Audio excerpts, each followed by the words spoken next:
नमस्कार। First India news के आप सभी दर्शकों का दीपावली की विशेष प्रस्तुति में बहुत स्वागत है। दीपावली का त्योहार जिसकी शुभ शुरुआत धनतेरस से हो जाती है।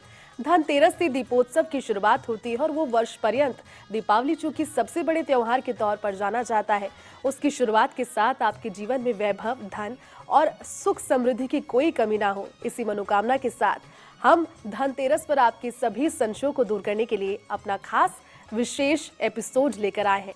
हमारे साथ स्टूडियो में मौजूद हैं राज ज्योतिषाचार्य पंडित मुकेश शास्त्री जी। पंडित जी, बहुत बहुत स्वागत है आपका। जय श्री कृष्ण, जय माता की, जय श्री हरि। धनतेरस की शुरुआत के साथ ही दीपावली के जो 5 दिनों के त्योहारों की श्रृंखला है उसकी शुरुआत हो जाती है, लेकिन शुभ शुरुआत के साथ आप वर्ष पर्यंत सुख समृद्धि और सभी वैभवों से दूर ना रहें, इसके लिए आपको क्या करना चाहिए? माँ धनलक्ष्मी के साथ साथ भगवान धन्वंतरी और श्री कुबेर की पूजा के लिए क्या विधान है?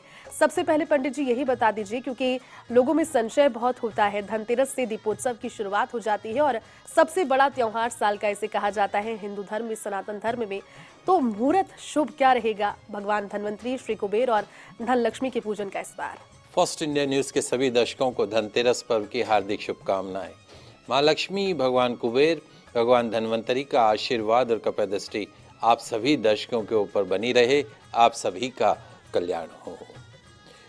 धनतेरस पर्व के साथ दीपोत्सव पर्व का शुभारंभ हो जाता है। प्रदोष काल में भगवान शिव की पूजा और शिव के परम मित्र भगवान कुबेर की पूजा निश्चित तौर पर जीवन के संकटों को दूर करती है, काया को निरोगी रखती है। भगवान कुबेर का आशीर्वाद प्राप्त होता है। घर की, व्यापार की तिजोरी धन से हमेशा परिपूर्ण रहती है। धनतेरस अर्थात धन त्रयोदशी के दिन जो भी वस्तु खरीदी जाती है, धान खरीदा जाता है, दान पुण्य किया जाता है, उसका 13 गुना लाभ पुनः प्राप्त होता है। भगवान कहते हैं, तेरा तुझको अर्पण, जो तू मुझे दान करता है, समय आने पर उसका दुगना मैं तुझे वापस प्रदान करता हूँ।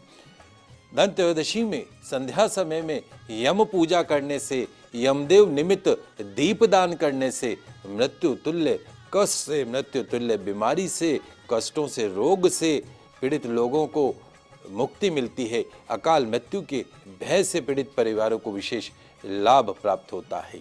तो शुक्रवार दिनांक 10 नवंबर सन 2023 को धनतेरस पर्व का त्योहार बड़े ही धूमधाम से पूरे भारतवर्ष में मनाया जाएगा। तो बड़े ही दुर्लभ संयोग में इस बार मनेगा धनतेरस का त्योहार। होगी धन की वर्षा, कुबेर खोलेंगे खजाने का द्वार, भगवान धन्वंतरी करेंगे अमृत की वर्षा। धन त्रयोदशी को शाम को धनतेरस की संध्या समय में माँ लक्ष्मी की पूजा, भगवान शिव की पूजा, भगवान कुबेर की पूजा, भगवान धन्वंतरी की पूजा करेगी आपके अपने सुंदर से घर का, अपनी खुद की कार का सपना पूरा, घर का सपना पूरा, सोने चांदी हीरो के जेवरात के सपनों को करेगी साकार। शुक्रवार दिनांक 10 नवंबर सन 2023 को कार्तिक मास के कृष्ण पक्ष की द्वादशी तिथि दोपहर 12:36 तक रहेगी। तत्पश्चात त्रयोदशी तिथि तेरस तिथि प्रारंभ हो जाएगी, जो कि शनिवार दिनांक 11 नवंबर 2023 को दोपहर 1:58 तक रहेगी। तो शुक्रवार दिनांक 10 नवंबर सन 2023 को प्रदोष काल में त्रयोदशी तिथि होने के कारण धनतेरस का त्योहार और प्रदोष व्रत शुक्रवार दिनांक 10 नवंबर सन 2023 को मनाना शास्त्र सम्मत रहेगा। आप सभी दर्शक इस बात का ध्यान रखिएगा और लाभ उठाइएगा कि धनतेरस का त्योहार शनिवार को त्रयोदशी तिथि सूर्य उद्यापनी पे रहेगी, लेकिन चूंकि प्रदोष काल में पूजा का विधान है, इसलिए शुक्रवार दिनांक 10 नवंबर सन 2023 को ही धनतेरस का त्योहार मनाया जाएगा। आप सभी दर्शक इसका ध्यान रखिएगा और लाभ उठाइएगा। तो बिल्कुल पंडित जी, जिस तरह से धनतेरस के बारे में बात कर रहे हैं, धनतेरस का जो खूबसूरती है वो इस पर्व की उस दिन से शुरू हो जाती है, क्योंकि शाम में दीप जलने लगते हैं, एक आसपास का वातावरण भी इस तरह से शुभ फील होने लगता है। लेकिन खासतौर पर जब हम मुहूर्त का जिक्र कर रहे हैं, तो मुहूर्त के बारे में आप दर्शकों को बताइए, सबसे सर्वश्रेष्ठ मुहूर्त कौन सा है और किस तरह से, किस समय, क्या खरीदने से कितना लाभ मिल पाएगा? खरीदारी के लिए भी शुभ मुहूर्त प्लीज बताइए। बहुत ही महत्वपूर्ण प्रश्न है आपका। और सनातन धर्म में ये कहा गया है कि जब भी हम कार्य शुभ मुहूर्त में करते हैं तो तो उस कार्य के सफल होने की संभावना 100% हो जाती है। भगवान का पूजन भी शुभ मुहूर्त में किया जाता है, खरीदारी भी शुभ मुहूर्त में की जाती है। तो आइए जानते हैं धनतेरस पर पूजा का सबसे शुभ मुहूर्त क्या रहेगा। प्रदोष काल मुहूर्त सायकाल 5:39 से रात्रि 8:16 तक रहेगा। वृषभ लगन मुहूर्त सायकाल 5:56 से रात्रि 7:52 तक रहेगा। तो सर्वश्रेष्ठ मुहूर्त धनतेरस पूजा का कौन सा रहेगा? शाम को 5:39 से रात्रि 8:16 तक भगवान कुबेर का पूजन किया जा सकता है, माँ लक्ष्मी पूजन किया जा सकता है, भगवान धन्वंतरी का पूजन किया जा सकता है। ये मुहूर्त जो है वो धनतेरस पूजन का मुहूर्त है। अब आगे जान लेते हैं यमदेव निमित्त दीपदान का शुभ मुहूर्त कौन सा रहेगा। तो सर्वश्रेष्ठ यम दीपदान का जो मुहूर्त रहेगा वो सायकाल 5:56 से रात्रि 7:52 के मध्य में यमदेव निमित्त दीपदान का सर्वश्रेष्ठ मुहूर्त रहेगा। आइए अब जान लेते हैं धनतेरस पर खरीदारी के शुभ चौगड़िया मुहूर्त कौन से रहने वाले हैं। तो धनतेरस के दिन दोपहर 12:11 से दोपहर 1:33 तक शुभ का चौगड़िया मुहूर्त विद्यमान रहेगा, इसमें आप खरीदारी कर सकते हैं। तत्पश्चात सायकाल 4:17 से सायकाल 5:39 तक चर का चौगड़िया मुहूर्त रहेगा, इसमें आप खरीदारी कर सकते हैं। उसके पश्चात रात्रि 8:55 से रात्रि 10:33 तक लाभ का चौगड़िया विद्यमान रहेगा। इन शुभ मुहूर्त में वाहन खरीदना, इलेक्ट्रॉनिक्स आइटम खरीदना, सोना खरीदना, चांदी खरीदना, माँ लक्ष्मी जी, भगवान गणेश जी की शिव मूर्ति खरीदना, नए बर्तन खरीदना, नए कपड़े इत्यादि इन्हीं शुभ मुहूर्त में लाना आप सभी दर्शकों के लिए शुभ रहेगा। इन मुहूर्त में क्रय करने से वर्ष पर्यंत भगवान कुबेर की कृपा बनी रहती है, परिवार में सुख शांति समृद्धि बनी रहती है। बिल्कुल पंडित जी, और क्योंकि बात हमने कर ली कि कब पूजा करनी है, लेकिन चलिए अब बात करते हैं और दर्शकों को आपके जरिए बताते हैं कि धनतेरस पर पूजन विधि क्या रहेगी, किस तरह से पूजा कर सकते हैं। जी बिल्कुल, आइए अब जान लेते हैं धनतेरस पे सरल पूजन विधि क्या रहेगी। तो शुभ मुहूर्त में अपने पूजा स्थान पर उत्तर दिशा की तरफ मुख करके बैठ जाइए। ध्यान रखिए भगवान कुबेर का जो दिशा है वो उत्तर दिशा है, इसलिए जब भी कुबेर पूजन करेंगे तो आपका जो मुख है वो उत्तर दिशा की तरफ रहना चाहिए। तो एक आसन के ऊपर अपने पूजा स्थान पर बैठ जाइए। सबसे पहले आचमन और प्राणायाम करना है। अपने सामने एक चौकी अथवा बाजोट की स्थापना कर लीजिए। चौकी अथवा बाजोट की स्थापना कर ली, उस चौकी पर एक लाल कपड़ा बिछा दीजिए। लाल कपड़ा बिछाने के पश्चात हरिद्रा से रंगे हुए यानी हल्दी से रंगे हुए चावल से स्वस्तिक बना दीजिएगा। धनतेरस पूजन का, यम दीपदान का, सबसे पहले कुबेर पूजन का, धन्वंतरी पूजन का संकल्प करना है। संकल्प करने के पश्चात में एक पात्र में गुलाब के पुष्प रख लें, उसमें कुबेर यंत्र और धन्वंतरी यंत्र को स्थापित कर दे। एक प्लेट रख लीजिएगा, उसमें कुबेर यंत्र स्थापित कर दीजिए, धन्वंतरी यंत्र को स्थापित कर लीजिएगा। कुबेर यंत्र और धन्वंतरी यंत्र का कच्चे दूध से अभिषेक कीजिएगा, पंचामृत से अभिषेक कीजिएगा, गंगा जल से अभिषेक कीजिएगा, केवड़े के जल से अभिषेक कीजिएगा, गुलाब जल से अभिषेक कीजिएगा, गन्ने के रस से अभिषेक कीजिएगा। माँ लक्ष्मी की प्रतिमा हो तो भी स्थापित कर दीजिएगा, चांदी की, गणेश जी की भी करके इन सब का अलग अलग प्रकार के फलों के रस से अभिषेक कीजिएगा। सुगंधित इत्र से अभिषेक कीजिएगा। अभिषेक के पश्चात में कुबेर यंत्र, धन्वंतरी यंत्र, माँ लक्ष्मी की प्रतिमा, भगवान गणेश जी की प्रतिमा को स्वस्तिक के ऊपर, चौकी जो बाजोट आपने बिछा रखी है, बाजोट के ऊपर स्वस्तिक के ऊपर स्थापित कर दीजिएगा। यंत्र पे, दोनों यंत्र पे और प्रतिमाओं पर वस्त्र अर्पण कीजिएगा, गुलाब के पुष्प अर्पण कीजिएगा, कुमकुम चंदन अर्पण कीजिएगा, अबीर अर्पण कीजिएगा। चौकी के दोनों तरफ एक शुद्ध देशी घी का दीपक जलाइएगा और एक तेल का दीपक, तिल्ली के तेल का दीपक आपको अर्पण करना है। धूप बत्ती अर्पण करनी है। भोग के रूप में विशेष तौर पे धनतेरस के दिन भोग के रूप में सफेद मिष्टान अर्पण कीजिएगा। सफेद रंग की मिठाई अर्पण करना है। फल अर्पण करने हैं। 7 धान्य का विशेष महत्व बताया गया है। यहाँ पूजा स्थान पे 7 धान्य रखे हुए हैं। 7 धान्य में गेहूं है, उड़द है, हरे मूंग है, चना है, जौ है, चावल है, मसूर है। एक पात्र, एक चरी जैसा पात्र रख लीजिएगा। उस पात्र में ये सारे धान को मिला दीजिएगा और एक नई नोट की गड्डी पूजा की थाली के अंदर रख लीजिएगा, जिसको हम द्रव्य लक्ष्मी बोलते हैं, स्थिर लक्ष्मी बोलते हैं। तो द्रव्य लक्ष्मी की भी आपको पूजन करनी है। गंध अक्षत से उसका टीका, रोली मोली पूजन करनी है और 7 धान्य को एक चरी के अंदर एक पात्र में स्थापित कर दीजिएगा। भगवान कुबेर का ध्यान करते हुए भगवान कुबेर को पुष्प चढ़ाइएगा और ध्यान करिएगा मनी मन और बोलिएगा कि हे श्रेष्ठ विमान पर विराजमान रहने वाले, गरुड़ मणि के समान आभा वाले, दोनों हाथों में गदा वर धारण करने वाले, सिर पर श्रेष्ठ मुकुट से अलंकृत शरीर वाले भगवान शिव के प्रिय मित्र देव कुबेर का मैं ध्यान करता हूँ, आपकी पूजा करता हूँ। आप मेरी पूजा को स्वीकार करें। अबोध बालक समझकर मेरी पूजा को स्वीकार करें। 13 दीपक जलाने हैं और एक थाली के अंदर रख दीजिएगा। तिल्ली के तेल में 13 दीपक जलाइएगा। हर दीपक का कुमकुम से, अक्षत से उसका पूजन कीजिएगा।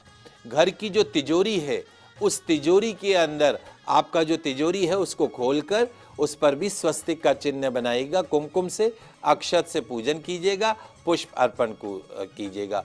विशेष रूप से धनतेरस के दिन स्वर्ण पुष्पा के पुष्प से पूजन करने का विधान बताया गया है। तो इस सरल विधि से भगवान की पूजन अर्चन करनी है। पूजन अर्चन करने के बाद तिजोरी का पूजन करना है, डेली पूजन करना है और 13 दीपक जलाने हैं और आपको भगवान की पूजन करने के पश्चात आरती पुष्पांजलि करनी है। पूरे घर में संध्या समय के पश्चात पूरे घर में गौमूत्र का छिड़काव करना है। पति पत्नी आप दोनों को क्या करना है?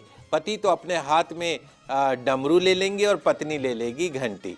पूरे घर में डमरू और घंटी बजाते हुए पति पत्नी को पूरे घर में घूमना है। पूरे घर के अंदर दीपक प्रज्वलित कीजिएगा। दीपक प्रज्वलित करके पूरे घर को दीपकों से सजा दीजिएगा और जो 13 दीपक आपने पूजा में रखे हैं, उन 13 दीपक को अलग अलग कमरों में मुख्य द्वार के दोनों तरफ आपको दीपक को लगा देना है। धनतेरस का जो दिव्य मंत्र रहेगा, ओम ह्रीं श्रीं क्रीं श्री कुबेराय अष्ट लक्ष्मी मम ग्रहे धनम पूरे पूरे नमः। इस मंत्र का आपको जाप करना है। लाभ क्या है? दीपावली के 5 दिवसीय महापर्व पर 5 दिवस का पर्व माना जाता है। भगवान कुबेर, माँ लक्ष्मी का यह मंत्र जीवन की सभी श्रेष्ठताओं को प्रदान करने वाला माना गया है। ऐश्वर्य, माँ लक्ष्मी की आप कृपा प्राप्ति, दिव्यता, पद प्राप्ति, सुख, सौभाग्य प्राप्ति, व्यवसाय में वृद्धि, अष्ट सिद्धि, नवनिधि, आर्थिक विकास, संतान सुख, उत्तम स्वास्थ्य, आयु में वृद्धि और समस्त भौतिक और परा सुख देने में ये मंत्र और ये पूजा विशेष रूप से लाभ देने वाला आप सभी दर्शकों को मिलेगा। तो इस तरीके से सरल विधि से भगवान कुबेर का, माँ लक्ष्मी का, माँ भगवान श्री गणेश का, भगवान धन्वंतरी का आप पूजन अर्चन कर सकते हैं। बहुत सी जगह धनतेरस पर ही माँ लक्ष्मी की पूजा का विधान है, क्योंकि बहुत सारे ऑफिसेज ऐसे होते हैं जहाँ पे दीपावली के दिन स्टाफ नहीं रहता है, तो धनतेरस पे ही पूजा कर दी जाती है। तो इसी विधि से माँ लक्ष्मी, भगवान श्री गणेश का पूजन अर्चन करें। इस सरल विधि का आप सभी दर्शक लाभ उठाइए। बिल्कुल पंडित जी, और ये दर्शकों को सरल विधि और काफी जरूरी महत्वपूर्ण जानकारियां, मेरे ख्याल में उन्हें इस चीज के बारे में ज्यादा ज्ञात नहीं होगा, लेकिन फर्स्ट इंडिया के जरिए, आपके जरिए उन तक पहुंची है। आगे यमदान के महत्व को, यम दीपदान के महत्व के बारे में भी आपसे जानकारी लेंगे, लेकिन यहाँ पर रुक रहे हैं छोटे से विराम के लिए, जल्द होंगे हाजिर।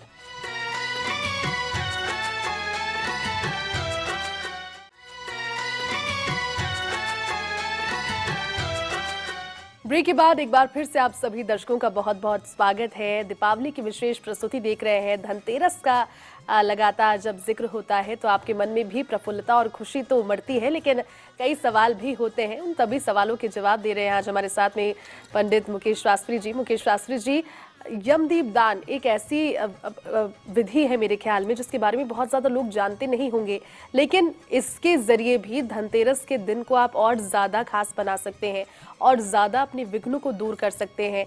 लेकिन इस दिन सबसे पहले तो दर्शकों को समझाइए कि यमदीप दान होता क्या है और फिर उसके सरल उपाय। जी, बहुत महत्वपूर्ण प्रश्न है। यम दीप दान, नाम से ही स्पष्ट, यम के निमित्त दीप दान करना। आज की इस भागती दौड़ती दुनिया के अंदर इंसान अगर किसी चीज़ से डरता है तो वो अपनी मृत्यु से डरता है, वो अपने शरीर के कष्ट से डरता है, रोग से डरता है। तो यमदेव के निमित्त दीप दान करने से अकाल मृत्यु का भय खत्म हो जाता है। पूरे वर्ष में एक दिन ऐसा दिन होता है, धनत्रयोदशी का दिन, जिस दिन यम के निमित्त यदि दीप दान किया जाए तो अकाल मृत्यु के भय से मुक्ति मिलती है। यमदेव प्रसन्न होते हैं। 100 वर्ष पूर्ण होने के पश्चात में यम के दूत नहीं आते हैं, भगवान श्री हरि के दूत आते हैं और स्वर्ग के अंदर स्थान मिलता है। तो जो व्यक्ति धनतेरस के दिन यम दीपदान करता हो, यमदेव के निमित्त दीपदान करता हो, उसके घर में अकाल मृत्यु नहीं होती है, उसके घर में रोग प्रवेश नहीं करता है, उसके घर में तंत्र टोना टोटका प्रवेश नहीं करता है, उसके घर में गरीबी दरिद्रता कंगाली प्रवेश नहीं करती है। इतना महत्व यम निमित्त दीपदान का बताया गया है। किस तरह से किया जाए पंडित जी यम दीपदान? आपने जिक्र तो कर लिया, लेकिन अब विधि भी बता दीजिए दर्शकों को।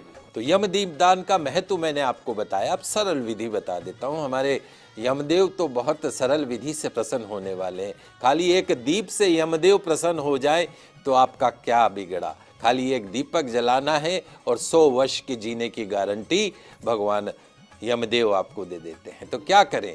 धनत्रयोदशी के दिन, धनतेरस के दिन भगवान कुबेर, भगवान धन्वंतरी की पूजा के पश्चात, संध्या समय में पूजा करने के पश्चात यमदेव के निमित्त दीपदान करना है। कैसे करें दीपदान? मिट्टी का एक बड़ा दीपक ले लीजिएगा, मिट्टी का बड़ा दीपक ले लीजिएगा, उसमें तिल्ली का तेल भर दीजिएगा। सरसों का तेल भी भर सकते हैं, लेकिन तिल्ली का तेल अगर आप भर सके तो अच्छी बात है। तो एक बड़ा दीपक लिया, तिल्ली का तेल भर दिया, लंबी बत्ती बनाई रुई की, और 4 मुख वाला चौमुखा दीपक हमें रखना है। 4 मुख वाला दीपक बनाना है, 4 बत्तियां लगा दी। अब उस तेल में, उस दीपक में 1 रुपए का सिक्का डालना है, 1 कौड़ी उसके अंदर डालनी है। ये जो पूजा में कौड़ी रखते हैं वो डालनी है, और साथ में कुछ लौंग और कुछ काली मिर्च और कुछ इलायची भी डालनी है। अब दक्षिण दिशा में मुख करके, आपको दक्षिण दिशा की तरफ मुख करना है। यमदेव का स्थान दक्षिण दिशा में है, तो दक्षिण दिशा की तरफ मुख करके यमदेव का ध्यान करते हुए उस दीपक का गंध अक्षत से पूजन करना है। यमदेव से आयु की प्रार्थना करनी है, आरोग्यता की प्रार्थना करनी है, अकाल मृत्यु के भय से मुक्ति की प्रार्थना करनी है। दीप की पूजा करने के पश्चात उस दीपक को एक प्लेट में रख लीजिएगा, और आपके घर का जो मुख्य द्वार है वहां पर उस दीपक को रख दीजिएगा। ध्यान रखिए, दीपक इतना बड़ा हो और उसमें इतना तेल हो कि वो पूरी रात भर वो दीपक जले। और आपको ये जो कार्य है, ये आपको धनतेरस से शुरू करके और भाई दूज तक 5 दिन तक आपको इस दीपक को प्रतिदिन प्रज्वलित करना है। इसी तरीके से पूजन करना है। यमदेव के निमित्त अगर शरीर रहेगा तो सुख भोग पाएंगे, और शरीर कब रहेगा? जब यमदेव प्रसन्न होंगे। तो बड़ा ही सुंदर सौभाग्य आपको प्राप्त हो रहा है यमदेव को प्रसन्न करने का। इस मौके को व्यर्थ मत जाने दीजिएगा, यमदेव का पूजन कर लीजिएगा। यमदेव आपको 100 साल जीने की गारंटी निश्चित तौर पर दे देंगे, इसमें कतई कोई दो राय नहीं है। सिर्फ एक यमदेव के निमित्त दीप दान करने मात्र से। बिल्कुल पंडित जी, और बेहद खूबसूरत जानकारी तो आपने दी, लेकिन साथ ही साथ अब धन त्रयोदशी पर और धनतेरस पर सबसे बड़ी बात तो लोगों में इस चीज़ को लेकर के एक जिज्ञासा होती है कि क्या खरीदे, क्योंकि कुछ लोग सोचते हैं कि बर्तन इस दिन खरीदना शुभ होता है, कुछ लोगों का मानना है कि सोना इस दिन खरीदना बहुत शुभ होता है, कुछ वस्त्रों में इन्वेस्ट करना चाहते हैं, कुछ प्रॉपर्टी में इन्वेस्ट करना चाहते हैं। आप बताइए सबसे शुभ क्या होता है खरीदना? और सबसे शुभ तो खरीदना वस्तु के हिसाब से, लेकिन समय के हिसाब से उसको किस तरह से फिर मैनेज किया जाए? ये भी एक बड़ा महत्वपूर्ण प्रश्न है कि धनतेरस के दिन क्या खरीदा जाए। तो धनतेरस को श्री लक्ष्मी जी और श्री गणेश जी की चांदी की प्रतिमा को खरीदना बड़ा शुभ परिणाम देता है। घर लाना, घर, कार्यालय, व्यापारिक संस्थाओं में धन, सफलता, उन्नति को बढ़ाता है। और यदि आप प्रतिमा नहीं खरीदना चाहते हैं तो चांदी का सिक्का आप खरीद सकते हैं जिसमें लक्ष्मी गणेश जी बने हुए हों। ऐसे चांदी का सिक्का हमेशा खरीदना चाहिए और दीपावली पूजन में रखना चाहिए और दीपावली पूजन के पश्चात अपनी तिजोरी के अंदर रख देना चाहिए। प्रतिमा खरीद सकते हैं और आप सिक्के खरीद सकते हैं। चूंकि भगवान धन्वंतरी समुद्र से कलश लेकर प्रकट हुए थे, इसलिए धनतेरस के दिन बर्तनों की खरीदारी का विशेष विधान बताया गया। इसलिए एक बर्तन, आपकी आवश्यकता के अनुसार एक बर्तन अवश्य खरीदना चाहिए, ज़्यादा खरीद सके आपकी इच्छा है। सोना खरीदिए, चांदी खरीदिए। भगवान कहते हैं कि तो तुम धनतेरस के दिन खरीदोगे 13 गुना मैं उसमें वृद्धि करूँगा, 13 टाइम्स। तो जो आप खरीदोगे वो 13 गुना, संपत्ति खरीदोगे तो 13 गुना बढ़ेगी, मकान खरीदोगे तो 13 मकान और होंगे, सोने चांदी के जेवरात खरीदोगे तो और 13 बार खरीदोगे। और विशेष तौर पे सूखा जो धनिया होता है, सूखे धनिये के बीज खरीदकर घर में रखना धनतेरस के दिन घर में धन संपदा में वृद्धि करता है। आपने धनतेरस के दिन एक बाउल के अंदर सूखे बीज रख दिए धनिये के, और दीपावली के पश्चात में उन बीजों को अपने घर की जो छोटे आंगन में बगिया है, बाग है, खेती है, गमले हैं, उसमें उसको उगा दीजिए। जैसे जैसे वो धनिये के पौधा बढ़ता जाएगा वैसे वैसे आपके घर में माँ लक्ष्मी का आशीर्वाद बढ़ता जाएगा। पंडित जी बिल्कुल, और ये बात तो आपने कही कि क्या खरीदना चाहिए, क्या जरूरी है, लेकिन कुछ धनतेरस के चमत्कारी उपाय भी हमारे दर्शक सुनना चाहते हैं। तो चमत्कारी उपाय धनतेरस के दिन के लिए प्लीज बताइए। जी बिल्कुल, आइए जानते हैं कुछ चमत्कारिक उपाय। धनतेरस पर शाम ढलने के पश्चात 13 दीपक अवश्य जलाने चाहिए, 13 कोड़ियां रखनी चाहिए। फिर आधी रात के पश्चात में वो कोड़ियां अपने घर के किसी भी कोने में या तो गाड़ दें या हैंग कर दें, लटका दें। क्या होगा?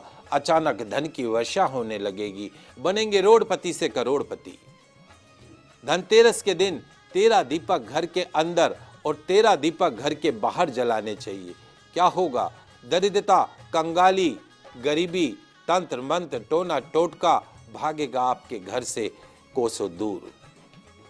संध्या समय में लक्ष्मी पूजन के साथ भगवान शिव की आराधना करना, भगवान शिव का अभिषेक करना, पंचामृत स्नान करवाना, रुद्राभिषेक करना, सफेद चंदन, सफेद पुष्प, बिलपत्र अर्पण करना, सफेद वस्त्र अर्पण करना, ओम नमः शिवाय मंत्र का जाप करना, धूप दीप आरती करना निश्चित तौर पर दरिद्रता से मुक्त करता है, ऋण से मुक्ति देता है। परिवार के सभी सदस्य स्नान आदि से निवृत्त होकर एक जगह एकत्रित होकर एक चौकी स्थापित कर लीजिए, लाल वस्त्र बिछा दीजिए, 11 मुट्ठी मसूर के दाने रखकर, मसूर की दाल रखकर एक चौमुखा दीपक प्रज्वलित कर दीजिए। घर के सभी सदस्य मिलकर सुंदरकांड का पाठ करें, संपूर्ण कष्टों से, रोगों से छुटकारा प्राप्त होता है। यदि आप बढ़ते कर्ज से परेशान हैं, फाइनेंशियल लॉसेस से परेशान हैं, रुकावटों से परेशान हैं, तो आग की रुई का दीपक शाम के समय किसी तिहारे पे, यानी 3 जो रास्ते होता है वहां पर रखने से आपको धन का लाभ प्राप्त होता है। यदि धन टिकता नहीं है तो धनतेरस से दीपावली के दिन माँ लक्ष्मी की पूजा के समय एक जोड़ा लौंग माँ लक्ष्मी को अर्पण करें, बरकत होने लगेगी। धनतेरस के दिन कमल गट्टे की माला लेकर वो माला माँ लक्ष्मी जी के मंदिर में अर्पण करें तो माँ लक्ष्मी आपसे प्रसन्न होती है। रुका हुआ धन, उधार दिया हुआ धन यदि वापस चाहिए हो तो धनतेरस के दिन शाम के समय पीपल के वृक्ष के समीप तेल का पंचमुखी दीपक जला के आए। ध्यान रखिए, पंचमुखी दीपक तेल का पीपल के वृक्ष के नीचे जलाएं, उधार दिया हुआ पैसा वापस आ जाएगा। धनतेरस में संध्या समय में तुलसी के पौधे के समक्ष गौघृत का दीपक अवश्य जलाना चाहिए और उसमें दीपक में एक इलायची डाल देनी चाहिए। नियमित रूप से करने से व्यापार चलेगा नहीं, दौड़ने लगेगा। दीपक और इलायची हमेशा नया प्रयोग में लेना चाहिए। धनतेरस की पूजा से पहले और बाद में दक्षिणावर्ती शंख में जल भरकर घर में चारों तरफ थोड़ा थोड़ा सा छिड़क दे, इससे घर में माँ लक्ष्मी का आगमन होने लगता है। शुद्ध कंबल का दान करें, निश्चित तौर पर लाभ प्राप्त होता है। बिल्कुल पंडित जी, तो ये तो धनतेरस पर सभी जानकारी आपने दर्शकों को दे ही दी और साथ ही मंगल कामना भी फर्स्ट इंडिया के जरिए आपने की है कि इन सभी उपायों के जरिए, सभी विधियों के जरिए आप धनतेरस को और ज्यादा सार्थक और ज्यादा उपयोगी और ज्यादा खुशहाल बना सकते हैं। पंडित जी, बहुत बहुत धन्यवाद आपका, अपनी इतनी रोचक जानकारी और पूरे तथ्य हमारे दर्शकों के साथ साझा की। आप सभी दर्शकों को पुनः एक बार धनतेरस पर्व की हार्दिक शुभकामनाएं एवं बधाई। तो दर्शकों, धनतेरस पर सभी विधियों को आपने सुन लिया। आगे भी फर्स्ट इंडिया की खास प्रस्तुति जारी रहेगी। फिलहाल के लिए हमें दीजिए इजाजत। नमस्कार।